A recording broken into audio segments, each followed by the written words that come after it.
Okay, good evening, everybody. I want to especially welcome you to Blockchain Kogi Bootcamp 2.0, the day two of the bootcamp. We started yesterday and we did justice to the various topics we had yesterday. And if you missed yesterday's section, ensure to head to the YouTube. You're going to see the recordings for the yesterday's section. So, without wasting our time today, we'll be moving to day two of the activities we have. And let me draw your attention to who we are. Blockchain Kogi is a CAC-registered borderless learning hub/community serving and empowering over 4 million citizens in Kogi State with cutting-edge skill. Our goal here is to ensure um, as many people as possible get this cutting-edge skill on a scholarship base. That's why we designed the cohorts. But to vet the scholarship, to vet individuals getting the scholarship, they have to go through the bootcamp phase for a 3-day section and write a test. Those that cross the 60 benchmark will be given the scholarship to learn one skill. Currently, we offer 5 different skills, and the skills are on the flyers. And you could pick one out of the 5 skills. There are some skills we believe everybody should learn, and we made those skills compulsory, like around content writing and all. So, but the skills we feel you can niche down to, we separated them so they are self-explanatory. Thank you very much for that. Today we're going to our next outline for the day. Yes, we talked about blockchain yesterday. So today we'll be starting with the types of blockchain. Yesterday we actually dealt with what blockchain is, but we did not cover the types of blockchain. So today we'll be continuing from where we stopped yesterday, and we'll be starting with the types of blockchain. So we have the public blockchain, we have the private blockchain, we have the hybrid blockchain, and we have the consensus blockchain. So, what's the public blockchain? A public blockchain, this is where cryptocurrencies like Bitcoin thrived and help to popularize distributed ledger technology, that's DLT. So, Bitcoin uses a public blockchain. Um, it removes the problem that comes with centralization, including less security and transparency. DLT is distributed ledger technology. We talked about ledger yesterday. We explained what a ledger is and all. So if you missed yesterday's section, head to the YouTube and watch that. That's that about that. And DLT does not store information in one place. Instead, distributing it across peer-to-peer networks. Its decentralized nature requires some method of verifying and authenticity of data. That method is a consensus algorithm whereby participants in the blockchain reach an agreement on the current state of the ledger. Proof of work and proof of stakes are some common consensus methods. We talked about consensus mechanism yesterday. Those consensus mechanisms we listed yesterday, majority of them are under the public blockchain. Public blockchain simply means everybody can see all the transactions. It's more like, I said yesterday when I talked about some people feeling that they can't track their crypto wallets. But if you're using a public blockchain, you can be tracked easily. You get so now I was talking yesterday that when we move more, you will tend to understand all this stuff. So when you are operating on a public blockchain, everything you do it's transparent. Everything you do is accessible. You get so tomorrow what we are doing tomorrow is going to be majorly about practicals. So most of the things we'll be talking today, tomorrow we'll be seeing the practical form of them, majority of them. So tomorrow I'll take you through how you can see a wallet and know all the transactions in that wallet and know just the peripheral. We might not go deep into it, but I'll try as much as possible to ensure we do a lot of practicals tomorrow around this. So the next is private blockchain. A private blockchain operates in a closed or controlled environment, usually within a single entity like a company. Like it, it functions similar to the public blockchain, but on a smaller scale with restricted access to a specific network. For instance, now this is private blockchain. Let's say for instance now a company wants to come on want to use the blockchain technology. I explained yesterday that there's a difference between cryptocurrency. Cryptocurrency is a use case under blockchain technology. So blockchain is a technology and cryptocurrency is one of the use of that technology. So we have the private blockchain where if a company wants to come on the technology called blockchain, they can choose to make their things private, where they also have control about it, but in a decentralized way, like using the concept of blockchain. They can still come but make things in a private way. You get.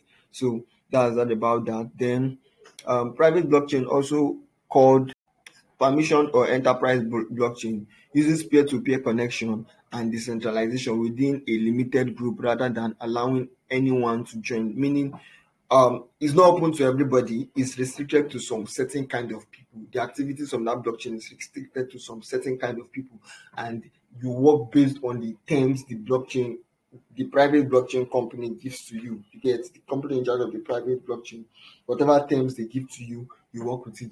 Whereas in the public blockchain, everybody is free to air. Anybody, like the name implies, public, everybody can use it. You get. So everybody can see everything. Transparency is 100% open to everybody to see.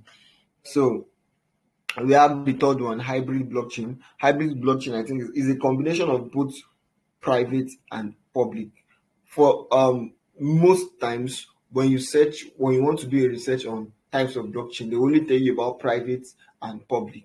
You get. But there's what is called hybrid blockchain, and it's the combination of both private and public. So sometimes organizations will want the best of both worlds, and they will use hybrid blockchain, a type of blockchain technology that combines elements of both private and public. It lets organizations set up a private, permission-based system alongside a public permissionless system. So another word for public blockchain is permissionless. Another word for private blockchain is permissioned. You get permission based and permissionless. You get. So allowing them to control who can access specific data stored in the blockchain and what data will be opened up publicly. So the hybrid is the combination of both private and public.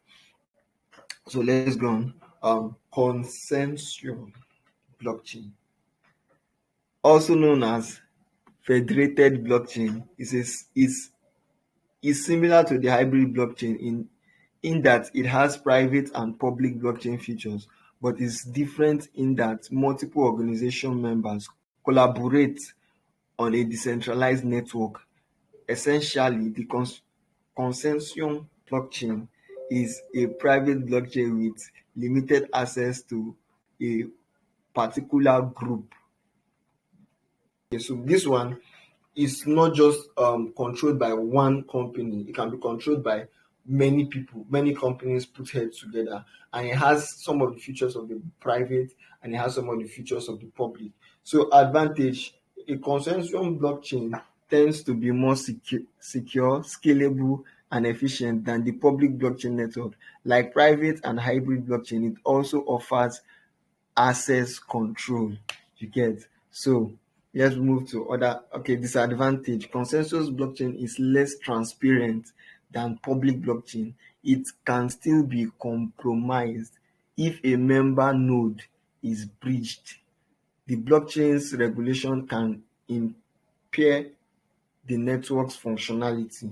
So it can be, being that it's not public for everybody, there can be some switch of information, there can be some betrayals inside. Let me just use the word betrayals inside that can make for compromising. So that's that about the 4 types of blockchain. But in a general terms, when you want to talk about blockchain, they will just tell you about the first and the second as public and private blockchain. But if you check out the hybrid and the consensus, you just discover that the hybrid is working with both number one and number two, that is public and private, while the consortium is working majorly with private, but not just owned by one person, owned by multiple groups of people. I hope you got this clear. Okay. Let's move to cryptocurrency. You get, so cryptocurrency. What is cryptocurrency? Cryptocurrency is a digital currency operating in a distributed network, free from central authorities like government or bank. It enables direct transactions, bypass the needs for traditional such as bank. That's just it. Cryptocurrency is like your normal currency. It's a currency on its own, but it's like your normal currency, but in a digital form. You get, and it bypasses the, like I explained yesterday around the middleman concept. You get, it bypasses the government, it bypasses the middleman stuff. You get, that's why there's a whole lot of pullbacks around government regulations currently. You get, and there's a need for balance in that government regulation stuff. So some party are of the opinion that we don't need government regulation, and government are of the opinion that they can't validate something they don't have control over. You get, so that's just the conflict around government regulation, nothing much. You get, our government loves what they can control, and this is a system that is projecting a control outside the government. You get, so that's why the friction has been there for a while. So that's just the basic definition of cryptocurrency. So we're moving to what is called token standard. Yes, token standard. So token standards are rule guiding how digital tokens behave on a blockchain. They ensure consistency and compatibility. Token standard. Okay, let me just use something simple, so I don't end up scratching your head. Have you ever spoken to somebody, in case you have spoken to somebody and you hear the person say, let's say you want to send the person Ethereum, and he asks you which network should he send? So you have something like BIP20, ERC20, SLP, BRC20, and the likes. So that's what is called token standard. So they ensure consistency and compatibility, crucial to decentralized finance DeFi. So consistency and compatibility are a crucial factor in decentralized finance. So major blockchains have introduced standards like ERC20 and others, each suited for specific purposes. Understanding this standard is vital to navigating the complex world of DeFi and digital asset management. So if you see here, you discover there's something called ERC20 standard. The meaning of that ERC is Ethereum request for comment. Ethereum request for comment 20. So if you see, ERC20 is for the token, it's for the Ethereum coin, Ethereum coin. Then ERC721 is for NFTs on Ethereum chain. Then BIP20 is for the decentralized aspect of Binance. Then BIP2 is for the centralized aspect of Binance. SLP is for Solana. Then TRC20 is for Tron. Then BRC20 is for is it Bitcoin chain? Yeah, that's the Bitcoin chain they are proposing of recent. Yeah, just came out recently. So what this does is it helps you know the token to send. If you make mistakes in this, there's high possibility that you might lose your money. So when you are sending somebody money, I don't know if, okay, probably tomorrow I'll show a live example about this, so we don't waste time today. So if you want to send somebody Ethereum, you can have Ethereum in various blockchains. You can have Ethereum, but the version of the Ethereum you have would be that of Solana.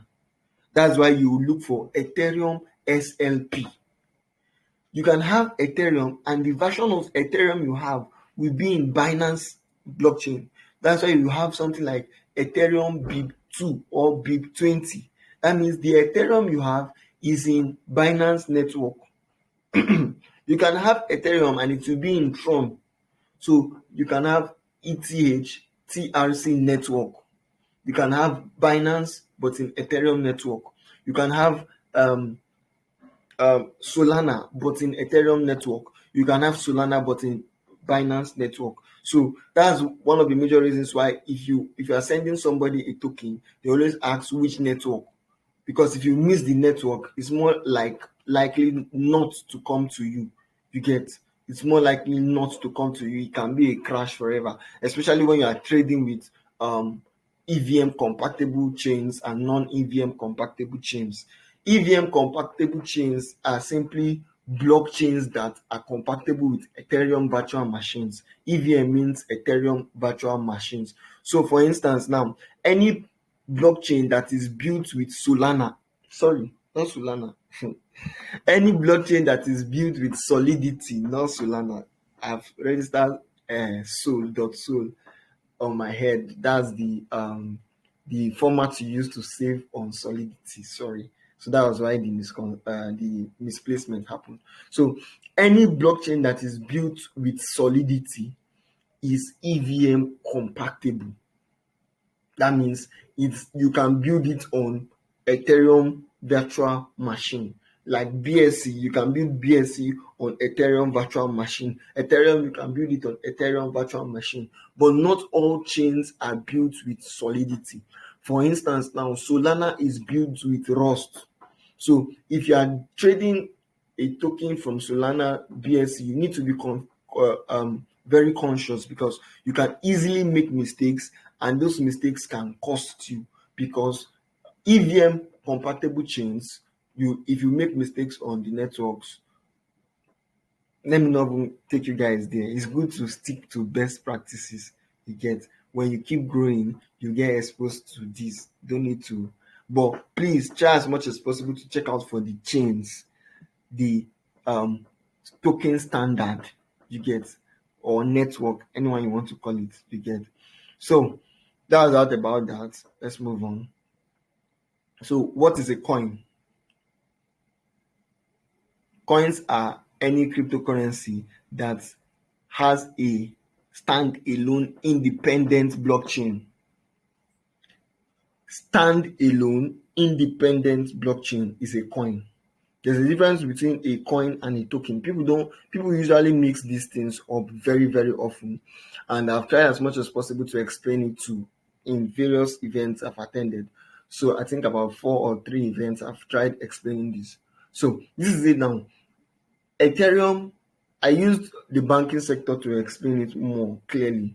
So let's say we have CBN as a blockchain. Let's use Ethereum to name it as CBN. You get, Ethereum is a coin. So I don't create Ethereum for CBN. Not everybody will understand big English, so let me try and make it small. So let's take Ethereum to be CBN. So Ethereum is a blockchain, CBN is a blockchain. Now, if I want to build on Ethereum, anything I'm building on Ethereum that is a blockchain will be called a token. It does not have a mother blockchain to be called a coin. So Ethereum token, Ethereum's own currency, ETH, is called a coin. But anybody building on Ethereum, whatever you are building, whatever currency you are building on Ethereum will be called a token, because you don't have the blockchain, you don't own the blockchain. That's why it's having stand-alone independent blockchain. So any currency that does not have a stand-alone independent blockchain is a token. So Solana has a stand-alone independent blockchain. That means Sol is a coin. Binance has a stand-alone blockchain. That means BSC is a coin. BSC is a coin. Arbitrum has a standalone blockchain. That means ARB is a coin. But how many of you remember Shiba? Shiba does not, as of now, I don't know if they are building currently, because I heard probably something of that nature. So till when they build their own standalone blockchain, they remain a token. So tomorrow I'm going to be showing you where to see all this token and coin sign on your Trust wallet. So that's that about coin. Then let me use the bank illustration. So if CBN is Ethereum, Zenith Bank is a token because they don't have a standalone blockchain. You get? So anything that's building under CBN is a token because they don't have a standalone blockchain. So as if you want to use our normal banks, let's say UBA is a has a standalone blockchain now. Anybody that wants to build something on UBA chain would be called token. Whatever you are building, whatever currency you are building will be called a token. So I think you guys understand that now. Yes, so a token is a digital asset that operates on an existing blockchain network instead of their own. That means they are working on an existing blockchain instead of owning their own. You get? This gives them some interesting properties relating to interoperability. So the next is, what is gas fee? What is gas fee? So like I said, we are doing all we can to ensure you understand the basics of every look and cranny around what you need to know on blockchain matters. So what is gas fee? A gas fee refers to the fee required to conduct transactions or execute contracts on the blockchain. Meaning, if I want to send money from point A to point B, I'll be taxed a gas fee. They charge they charge me for that transaction. It's called gas fee. To get, so it's simply transport money for achieving successful transactions. You get, so I think I was on a space where they were asking that question, that why is it that when you transfer money to somebody and it's not successful, you get debited for that transaction fee. And the illustration the person gave was awesome. He said, if you book an Uber and you're going to buy something in a store, if you get to the store and the store is locked, would you say you will not pay the Uber driver because the store you want to go to is locked? Which is not possible. You have to pay the Uber driver. So that's just it. So you need to check all the indices that makes for a successful transaction, check slippage and all, so you don't have a declined transaction. That's it. So what is DAO? What is DAO?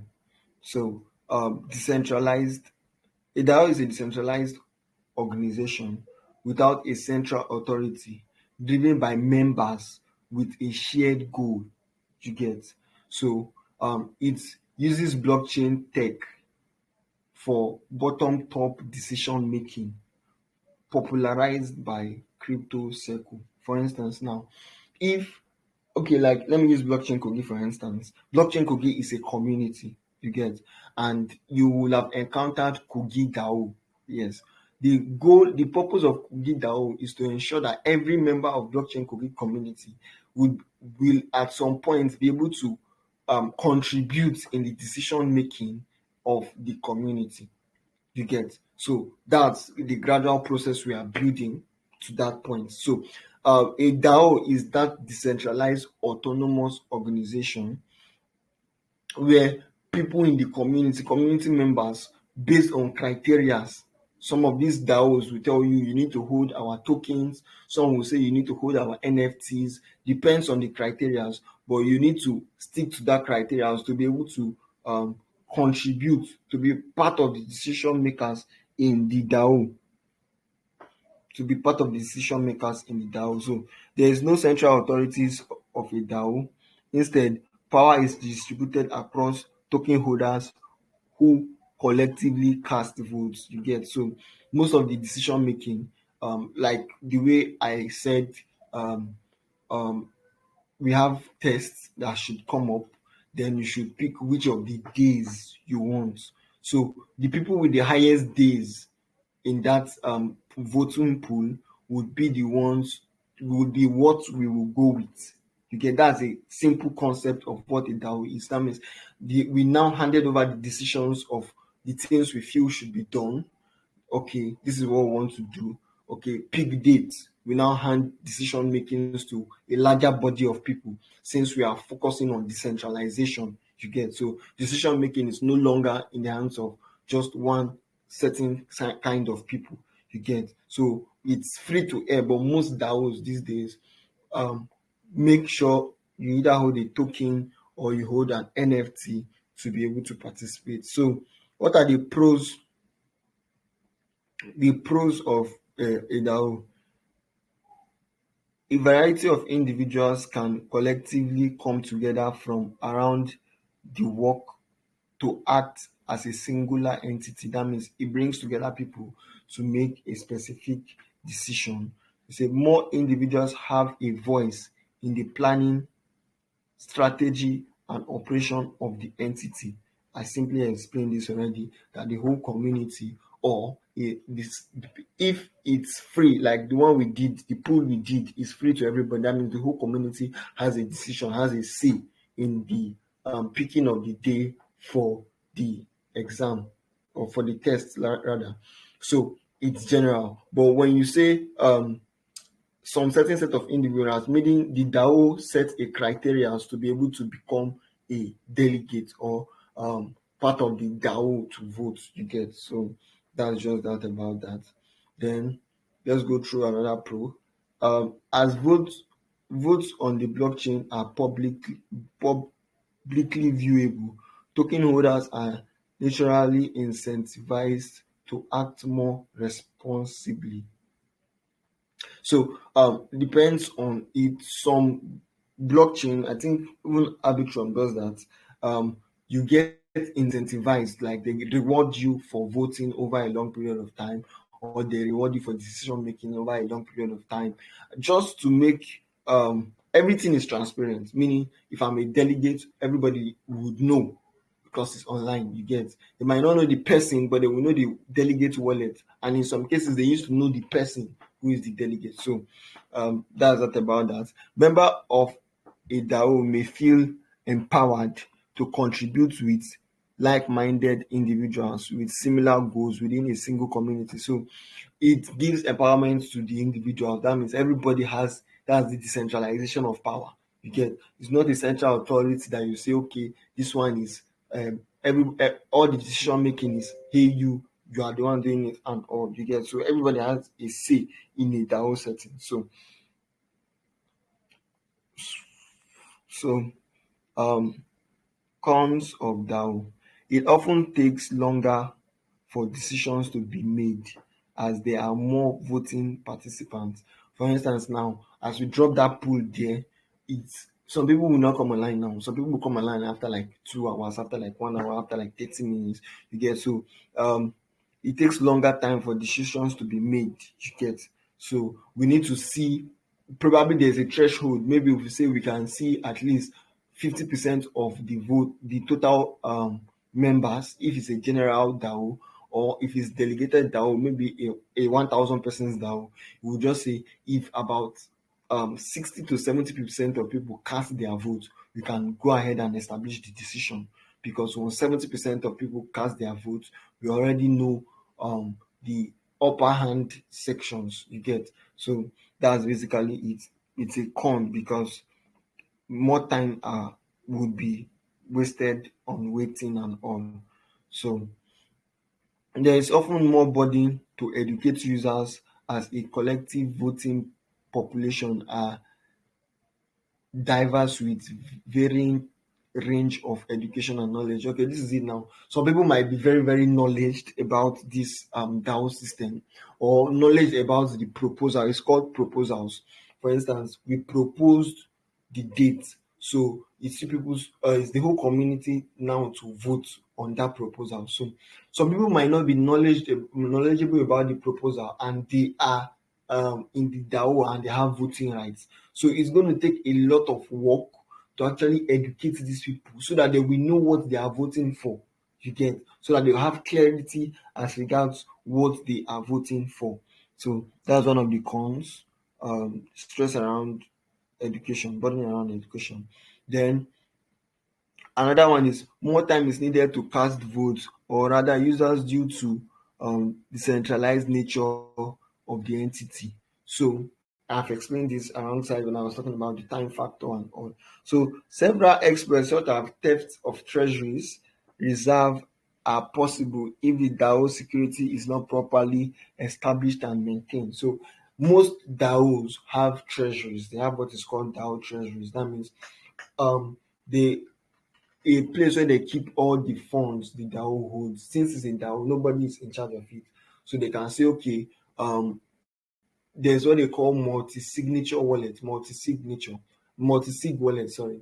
And what that multi-sig wallet does is that if you put money inside and you have 5 owners, you can have, I think some has above 5, but basically the ones I use have 5 owners. So you can make 5 people to own that wallet and tell the wallet that if 3 of these 5 people does not approve a money leaving this wallet, that money must not leave. So in a DAO, you can have 5 people to approve. So after the voting process, proposal, approval, and all, the people in charge of the treasuries. That's why before the expert used to be one single wallet before the multi-sig concept came in. So it used to be one single wallet. So once they hack that wallet, all the money is lost. But now with the help of multi-sig and other security measures, you can now have multiple people to confirm transactions before it goes out. Just like our normal banking system, if you are operating a company account, you will need the signature of both the chairman, the um, treasurer or secretary, then one other of the board members. So it's a must. You must have the treasurer and the CEO, then one other person. You get. So that's how it works in our normal banking system. So same thing happens in a DAO setting. So that's just it about that. Then yes, 10 ways to make money with cryptocurrency or on blockchain. The first way to make money with cryptocurrency is investing. And I said investing in cryptocurrency is an excellent way to profit from it. You can buy individual coins like Bitcoin and Ethereum, or you can buy a cryptocurrency index fund. This is an excellent method for diversifying your portfolio and spreading your risk. Cryptocurrencies can go up and come back. They are very, very volatile. So when you spread your assets, like you have money you are not using for anything and you want to invest it in something for a long time. So it's a good asset you can buy and hold for a long time. But you need to understand how to do your research so that you not hold something that will go down the drain. You need to check the community, you need to check the builders, you need to check how the innovations keep evolving. There are a whole lot of indices to check before you can invest. So investing is one of the 10 ways to earn. So the second, I said lending. So another way to monetize cryptocurrency is through lending. It entails lending your cryptocurrency to another person in exchange for interest. The interest rate you receive will be determined by the type of cryptocurrency you lend and the amount you lend. There are different types of lending platforms such as decentralized, blah blah blah, and that. So lending is another good way to make money where I have probably, let's say, Bitcoin and I have it in my wallet. I can say, okay, let me look for a lending platform that has flexibility around Bitcoin, then lend my token and get rewards for lending my tokens out to get. So the benefit of lending is if not exploited, your tokens will still remain your tokens and you'll still be earning reward. That means you can invest, carry what you invest and go and lend it out. You get. So it's very technical. So you need to be careful on lending because most lending platforms end up getting exploited. So you need to know what you are doing around lending. That's all about that. Then the next one is trading. The next one, number 3, is trading. Investing is a long time endeavor based on the buy and hold strategy, whereas trading takes advantage of the short time opportunities. So investing, you buy and hold. You get, for a long time. You can buy now and sell in the next 10 years. Some people used to just buy and keep. You get, I know of some people that bought um Shiba when it was low, and it went as well as taking their money from, let's say, 500k to 20 something million and on. So that's like holding for the long term.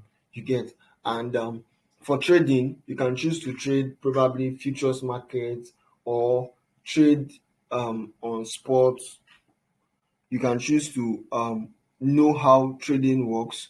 Then probably, if you don't want to do futures, you don't want to do sports, you can what do they call it? Is it scalp the market? You can scalp a token. For instance, for a short term, I can buy to weekends, sell weekdays, depending on what you study and what you understand around trading. So that's that. Then the cryptocurrency market, asset prices can rise and fall dramatically in a short period of time. To be a successful trader, you must have strong technical and analytical skills. So you must know all this technical analysis and deep fundamental analysis before you can go into this. Then number four, we have mining.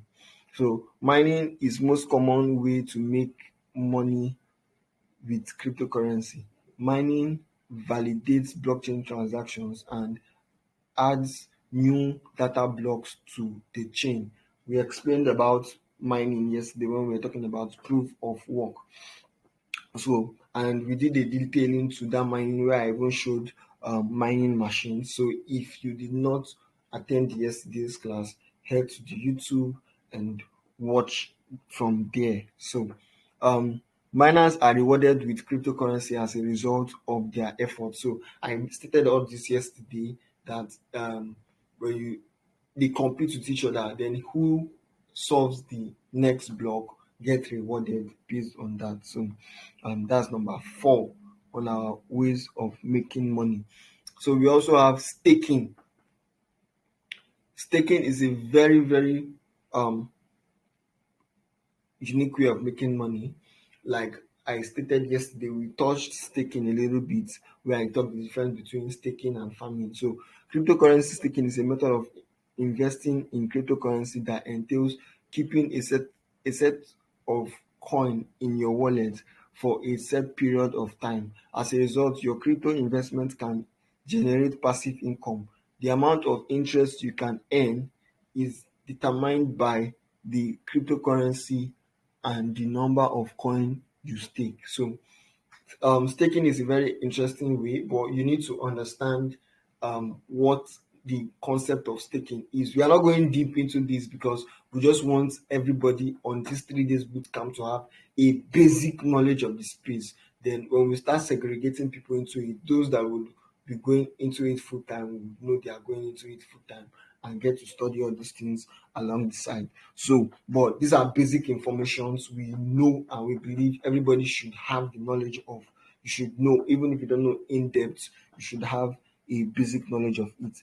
Then in staking also, you can also watch out for impermanent loss, and there's what they call impermanent loss and permanent loss, but it works majorly around farming. Probably would have liquidity farming down as we go. So yes, then another way is traditional buy and hold. Okay, so I made mention of the staking, then we moved over to the traditional buy and hold. So traditional buy and hold, getting crypto assets of choice from a crypto exchange and purchasing more when it's simply dollar cost averaging, where you have, like, let's say $10,000 and you want to buy one particular token. When they say buy the dip, is when the token comes down, you buy. That's basic strategy you use around this. When it go, let's say you have 10k dollars you want to buy. When it goes to 1,000, you buy. When it goes deep, you buy. When it goes deep again, you buy. You just buy interval, set it so you can automate it on some exchanges. You can put like 10k dollars on Binance and tell them this year within the next 1 year for me. So it's going to spread that money within the next 1 year and buy the dip every week for you. So it's just buy the deep concept and all. So um the seventh one, we have earning interest. Yeah. So cryptocurrency can help you earn interest on your investment. It's a it's accomplished through the yield farming process. Yeah. Like I said earlier on, I was going to talk about it in the farming section. So in which you lend your cryptocurrency to the platform in exchange for interest, while potentially risk yield. Yield farming can be great source of passive income. The amount of interest you earn is solely determined by the platform and the type of cryptocurrency you lend. So to also check out for impermanent loss and permanent loss, where if you put in, let's say for instance, you pair a BNB and Solana, for instance, that's just an example. If the price of BNB you put is $100, the price of Solana you put is $100, that's $200 investment. If BNB goes down to $50, do you have to carry from your Solana that is $100 to balance it to be equal? Meaning your Solana will now become 75, BNB will now become 75. So it has to be equal. That's impermanent loss. Why is impermanent? Is because if you bought one BNB at $100, you bought your loss is not permanent until you withdraw that money. So if the market goes back up, it's rebalanced to your entry. You get that's a break even. But if the market does not go back up before you withdraw it, it becomes a permanent loss. But till you withdraw that money, it still remains an impermanent loss. So that's the concept within permanent and impermanent loss. So another amazing way you can make money in this space is through playing games and earning. So have you been playing games for fun? Why not make some money doing what you do for fun? Just a simple question. You can make cool cash from playing crypto games, and this could pose as a great source of revenue for blockchain players. With the right platform, gamers can earn cryptocurrencies with real value and generate money from the blockchain. So as a gamer, you can generate money focusing on the gaming part of blockchain. So I told you that blockchain is a technology you get. So there's a gaming aspect of the blockchain. Every aspect of the blockchain technology, you can position yourself to make money from it. It's not limited to just these 10. There are a lot of them. So we just picked 10 for the sake of time and this class. You get. So the gaming aspect, that means you can play racing. I think on Arbitrum there are racing games. You can play combat games.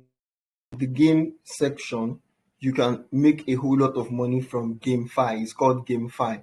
So you can as well do a lot of research around that. Then we have the blockchain jobs. That's number 9. So this is the service providing parts in normal job roles like UI UX design, social media management, technical writing, business development, etc. So different job roles can get jobs in all of these. For instance, in game development, they need a graphics designer, they need a marketer, they need a UI UX designer, they need a web developer, they need a that's CFO, that's chief financial officer. They need a whole lot of roles in GameFi projects. Even in staking projects, they need designers, they need website builders, they need a whole lot of roles that they need. You get in every sections of the blockchain. There are various rules. Every sections need the way your normal banks need different roles and call them staffs. Every project on the blockchain needs different roles as staffs. You get. So we have community moderators, community managers, and a whole ton of rules that you can apply for and make money off it. So that's one of the key ways also to make money from the blockchain. So number 10, we have airdrops. So airdrops. So we have different types of airdrops. We have the retroactive airdrops. We have the incentive airdrops. We have the airdrops. Airdrops are simply majorly used for marketing, because if they give out free money, more people will talk about them, they will trend, and it's gonna like attract more population. It's gonna attract more users. You get. And over the years, we've seen a lot of airdrops come, like the YDX. We've seen airdrops like Uniswap. We've seen airdrop like OP, Optimism, Arbitrum, and a whole lot of them. And some are still coming, like ZK roll-ups and layer zeros. So those are airdrops we are projecting for the future. So definitely we've been able to list out 10. Majority are similars, but it's not restricted to these 10 of them. So you can go out and do your research. So I said yesterday that I was going to talk about the basic um, the research basics, what to do, like the basic things to do when you hear about anything in this space. For instance, if I'm just talking to somebody and he talks about, let's say, um, Arbitrum, maybe two of us, we are crypto people or blockchain people, and we know ourselves, and probably we are making a discussion and he talks about Arbitrum. So the first thing I will do, I don't necessarily need to ask the person. I will head straight to Google, or I head straight to YouTube, or I head straight to Twitter. But majorly I love using Twitter, because Twitter is one of the basic channel for blockchain people. So if you are talking relating as regards blockchain, you easily find more helpful um, direct information on Twitter, but you can still use your YouTube and Google. So you can just go there and search Arbitrum, just drop it there. You see a lot of talks about Arbitrum. You can move to the latest, you can move to the media, different sections. When you move across it, I think, let me even show you guys a little bit. Let's say I hear about ARB for the first time. I can just go to my Twitter and search $ARB. Once you search $ARB, it takes you to every information you need about ARB. Let's say $ARB.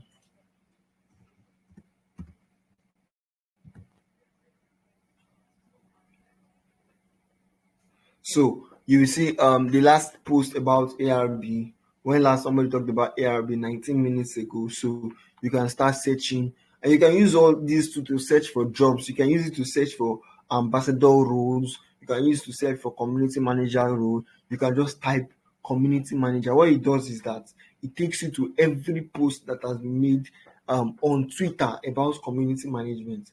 If you want to search about ambassador roles, it takes you to everything that has been spoken about ambassador role. If you want to start ambassador role on BSc, you can write ambassador BSc. Just combine those words together. So like I said, basically you can go to your YouTube, you can go to your Google, you can go to your Twitter, then search whatever you want to search, then basically seek information yourself, go the extra mile.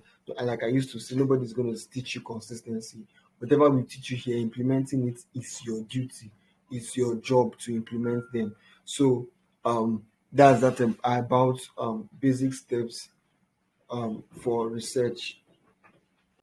Yeah, so um okay, so the last thing we have on our page for today is talking about um, tax one and tax two. We made mention of the fact that we have about 100,000 naira and 100 gig to distribute. So I said we should talk about how the process is going to go. So if you have challenge about tax one and tax two, we've dropped a contact you can reach out to on WhatsApp and make your complaints known. Then if you have issues posting your daily tax, see, one of the major reasons for tax one is to ensure each and every one of the persons in this community has all the social medias. We hope you guys can hear me. Okay, so I believe I'm very audible.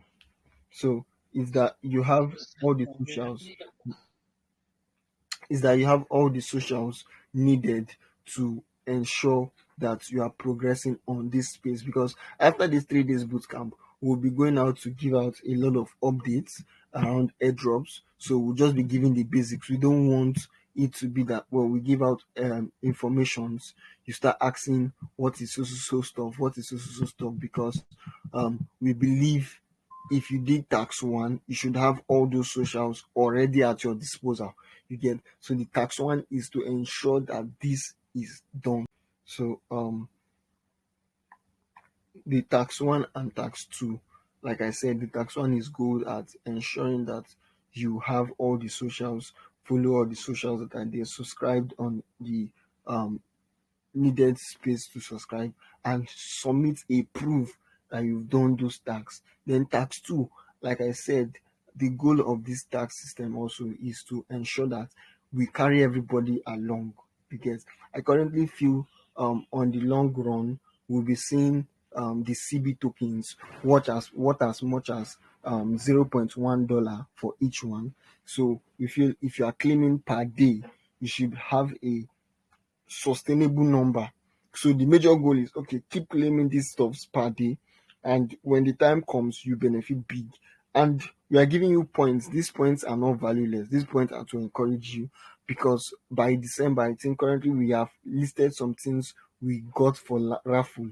Those points you are accumulating are not for waste. If you can hit up to 5,000 points um, before December, we'll be releasing the date. We'll have a raffle for you, and that raffle is as many persons that hit that point. I think we have 200 phones we'll be raffling. We have a short blade fan already. We have some earpods, MP3, and a lot of electronics we'll be raffling. So one of the ways to get points is through book review. Book review happens every Thursday.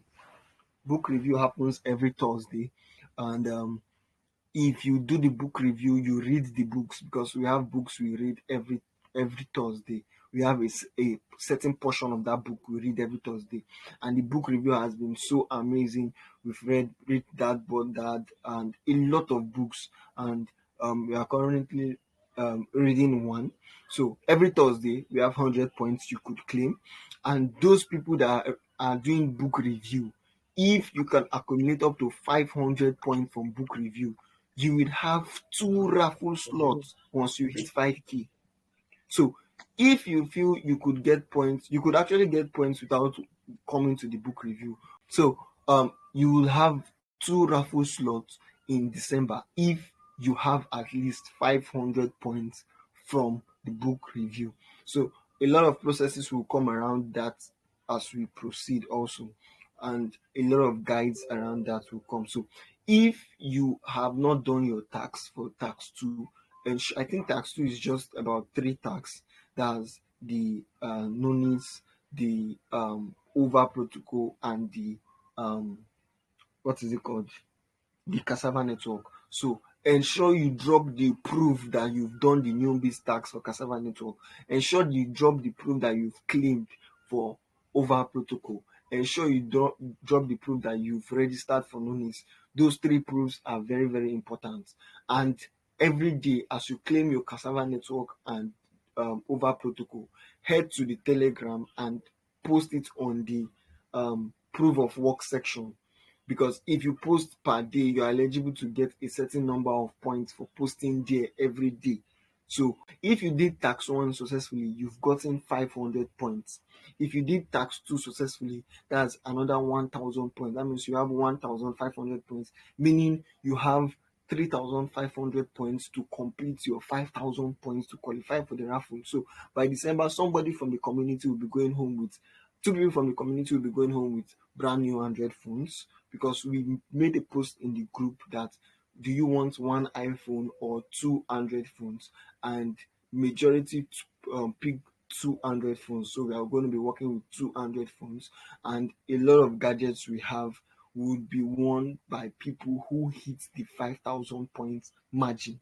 So points tax 3 will be coming probably later, but tax 3 is to help people hit the 5,000 points. So another way you could earn points is if you refer somebody. Each person you refer to do tax 1 and tax 2, I think if the person does tax 1 successfully, that's 50 points goes to your name. If he does tax 2 successfully, that's another 50 points. That's 100 points for each person you can refer to the community. Like anybody you've told to join this boot camp, you personally invite the person, tell the person to use your username when he's doing tax 1 and tax 2. You get, once the person uses your username for tax 1 and tax 2, you get rewarded that 100 points. So imagine you are doing for 10 persons, that's you've gotten 1,000 points. With 50 persons, you've moved to your 5,000 points. That's if you really mean it. And we are seeing how it would add up a lot for the December raffle. And this raffle happens twice in a year. That means if you don't win anything in this one, you have another opportunity to do it after 6 months. So it happens once in 6 months. So we have 2 raffles in next year and coming years. And I promise you this will be the least in all our raffles. So take out time to ensure you go through the yesterday class and the today's class. And tomorrow we'll be having the final section of the class. Thank you very much for coming around. It has been an amazing time speaking with you guys, and we believe each and every one of you has learned 18 or 2 from this section. Ensure you implement it. This is, like I said, the basics. Helps you to put you on pace on everything around the basics of blockchain. So we are not going beyond the basics. So tomorrow we'll be talking about what a wallet is. I'll be showing all the practical examples around a wallet. I'll be showing us also how to use centralized exchange, how to sell, how to use P2P and all you get. So tomorrow is going to be a whole lot of explanation or practical. So I will say this is the summary for all the basics I feel you should know for an average beginner. So if you've come to this point, you've gone a long way in knowing the basics. You just need to know how to practicalize some of these things. So if somebody says, okay, you've worked for me, send me your wallet address, Ethereum wallet address, you not come and be shouting in the group that what is Ethereum wallet address. That's why we are having tomorrow as the practical sections to take you through all of this stuff. So you know, okay, why do I need to send centralized wallet address? Why do I need to send a decentralized wallet address? What are the key pros and cons of those stuffs? Thank you very much for coming out today. It's been a wonderful time. It's been a wonderful experience, and I believe you've learned a lot.